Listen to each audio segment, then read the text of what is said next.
I mean, from Less Than Zero to Secretary to, I mean, some of my favorite performances and some of my favorite films. So, Thank you. Secretary, the original 50 Shades of Grey, if you ask me. So what I found really interesting about this particular performance and this character, I mean, few professions are as reviled in our culture as, you know, attorneys or lobbyists. And here we have the sleazy lobbyist who's engaged in his illicit methods for a noble cause. Were you fascinated by that, as I would imagine? Yeah, I mean, I think I was, you know, it was a little bit easier with him because, or with any of the three lobbyists in there, because it really wasn't their profession. You know, it's not what they did. And I don't think there was a profession.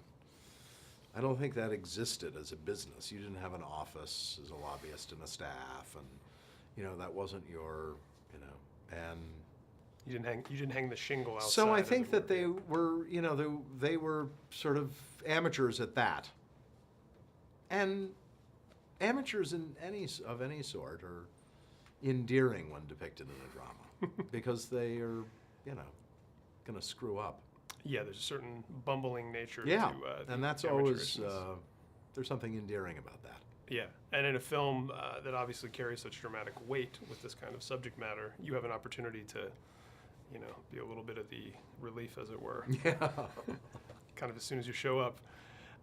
Now, one of my questions, whenever there's this kind of subject matter that's been covered, that's been so heavily researched, that volumes involved, people make entire careers out of studying, you know, 1 week in the Civil War, is what will a film like this bring that's new to us, either in its depiction of these events or in information about the events? And what in your mind are some of the most important things that are new in this Lincoln film versus what's sort of commonly known by most people?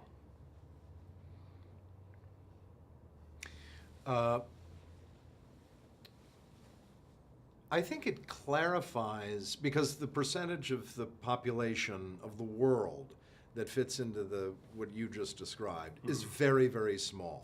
And I think in most cases there's an ignorance of the details of something. And the details of something as important and profound as what's depicted in this picture are important and enlightening.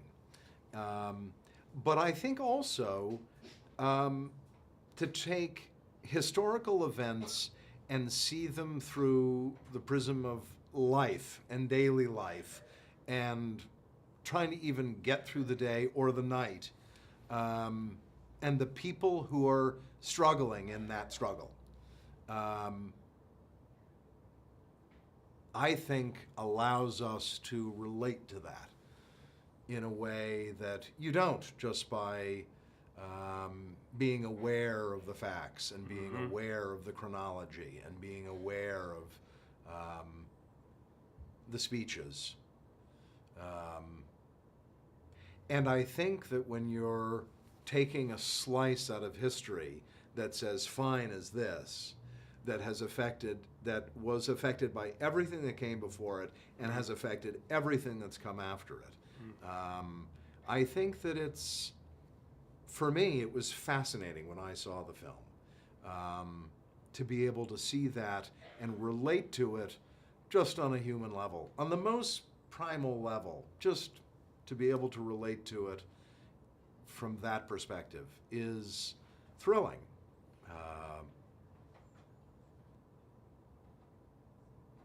And I think also, in a strange way, Lincoln has been